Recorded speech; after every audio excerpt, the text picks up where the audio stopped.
Bien, continuamos entonces. Como les decía, la Iglesia Evangélica del Río de la Plata es una iglesia de trasplante y esta nace a partir de que las personas van llegando a la Argentina. La primera camada de personas que vienen todavía de la zona de Prusia, cuando todavía no existía Alemania, que son personas que hablan alemán. Hola, amigos de la historia. Bienvenidos a una nueva sesión de Un Profesor. Yo soy Óscar, el profesor de Historia, y hoy quiero haceros un resumen de la unificación alemana. Bien, todos sabemos que hasta mediados finales del siglo XIX, Alemania era un conglomerado de distintos estados, en concreto 39 estados, que conformaban la Confederación Germánica, pero no era un estado, no era una nación en sí misma. Dentro de estos 39 estados estaba Prusia, destacaba Prusia, quizá era el más potente y el que más impuso para la unificación alemana, entrando en guerra, como veremos, con Dinamarca, Austria y Francia. Prusia tenía un gobierno autocrático y militarista que al final fue el que se impuso en toda Alemania una vez estuvo esta unificada. Los grandes impulsores de este proceso unificador fueron, por un lado, Guillermo I de Prusia, el rey de Prusia, Otto von Bismarck, que era el canciller de Guillermo I de Prusia, y el general Moltke como el jefe del Estado Mayor Militar de Prusia.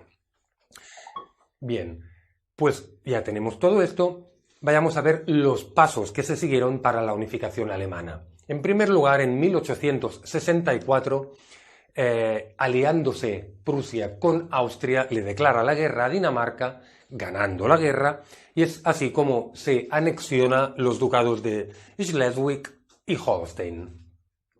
En 1866, consiguiendo que Francia se mantenga neutral y aliándose con el Piamonte, con el rey Víctor Manuel II de Saboya, consigue derrotar a Austria y se anexiona el reino de Hannover. Y finalmente, en 1871, le declara la guerra a Francia, es la conocida guerra franco-prusiana.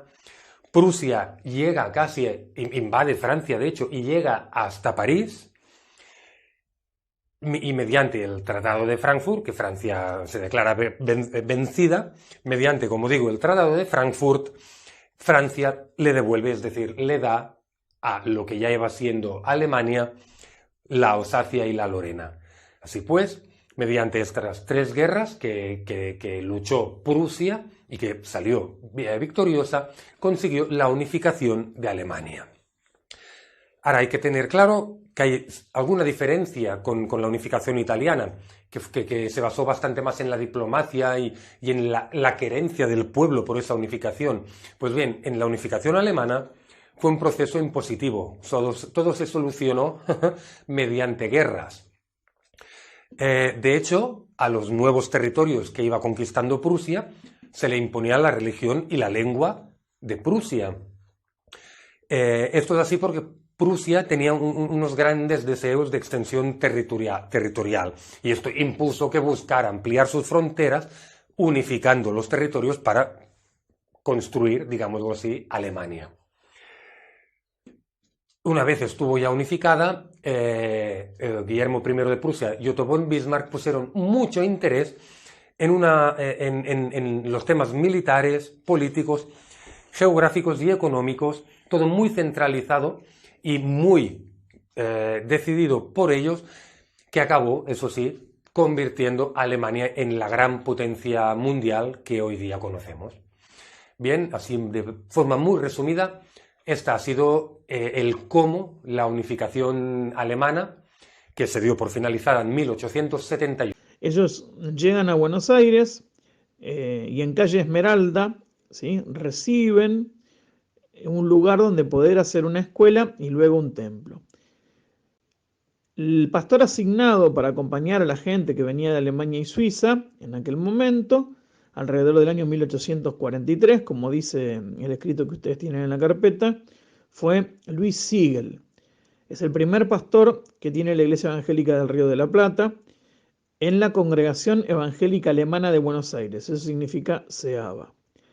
La Congregación Evangélica Alemana de Buenos Aires, como su nombre indica, se encuentra en todo Buenos Aires, pero su primer templo está en calle Esmeralda y ese templo todavía hoy está en pie y parece una catedral gótica en miniatura. Tiene unos vitrales hermosos y un trabajo detallado espectacular y el órgano de tubos más grande de Argentina. Si algún día andan por ahí, es un hermoso lugar para que puedan visitarlo cuando termine todo este lío de la pandemia. Así que entonces, alrededor del año 1843, llegan estos primeros alemanes. Tiene una historia muy interesante. La escuela fue creada y luego fue clausurada un tiempo por Juan Manuel de Rosas y después volvió a ser abierta. Es un poco para que tengan una idea de cuánto tiempo hace que esto está funcionando. Seaba también es quien administra el cementerio alemán en la Chacarita y después tiene en la zona de Polvorines un cementerio parque, además de tener alrededor de 10 congregaciones en Buenos Aires y alrededores.